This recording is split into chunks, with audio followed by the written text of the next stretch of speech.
to the club, the music made me wanna tell the DJ turn it up. I feel the energy all around, and my body can't stop moving to the sound. But why can't you just let me do the things I wanna do? I wanna live my life the way you want me to. Hi everyone! Today I'm going to show you how I did this Pat McGrath inspired 20s Dior look. It's fun, let's go! I'm starting by using a white paint stick to sketch out a white of my eye and set a base for my lid. This eye is a little bit more downturned than usual since it's like a sad 20s look. Then I'm defining my lower lash line and my crease with some black gel eyeliner. And I didn't get this on camera, but I also added a wing to the outer corner of my fake eye. After smoothing my lid out, I'm filling it in with purple eyeshadow. I'm also using a black gel eyeliner to define my crease, fill in my pupil, and draw a thin 20s brow. This doesn't really have to be perfect, so whatever comes out, you can just kind of go with it. I'm using a white TV paint stick to define my brow bone and lighten up the center of my lid. This will kind of give it a more protruding effect, so it won't appear so lost in the smokiness.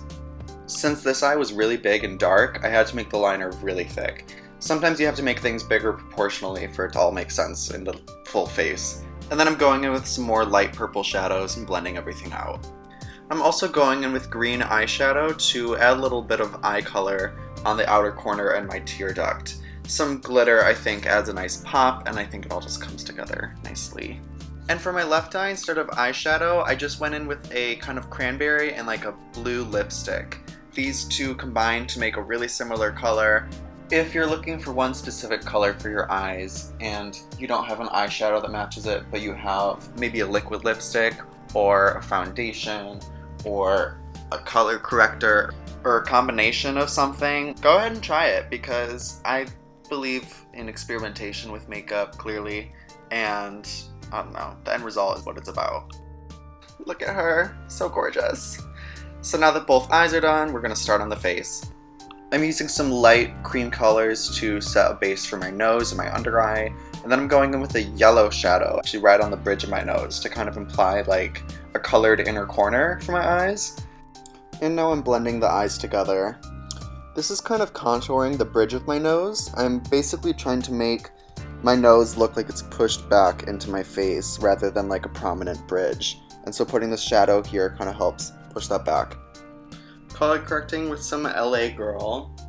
And then this time I went in with my lip color before even setting my color correct, because I thought, I don't know, if I set my lip color and then I could just work on shading it. But I don't know, layering it all up, it just ended up super cakey and I didn't like it. I'm still figuring out the most efficient way to draw such giant lips. I was going to try to make my top lips look half filled in, but I realized my reference photo is actually completely filled in on the top lip.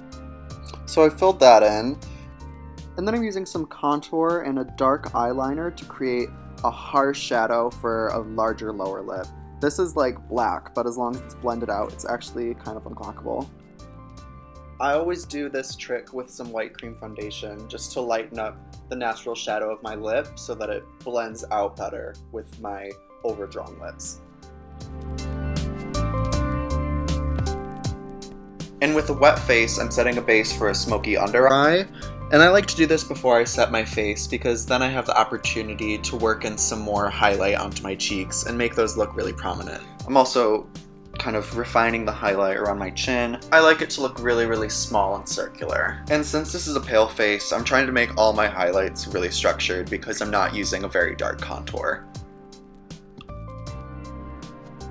My nose contour basically consists of 2 lines to shorten the nostril and a circle to round and shrink the tip of my nose. Deepening the contours just a little bit on my forehead and jawline, and I like all this to be really, really soft and blended out. After setting my whole face with baby powder, I'm going to take some darker shadows and really smoke out that lower lash line. After buffing my face off, I'm adding kind of a heavy contour blush moment right underneath my cheekbones, and I just wanted this to be strong, defined, cut cheek. And always make sure you test out your face on camera because you never know how it's going to read. I'm adding more liner because it looked a little washed out at the edges of my eye, and I'm also doing the same thing to my lip for the same reason.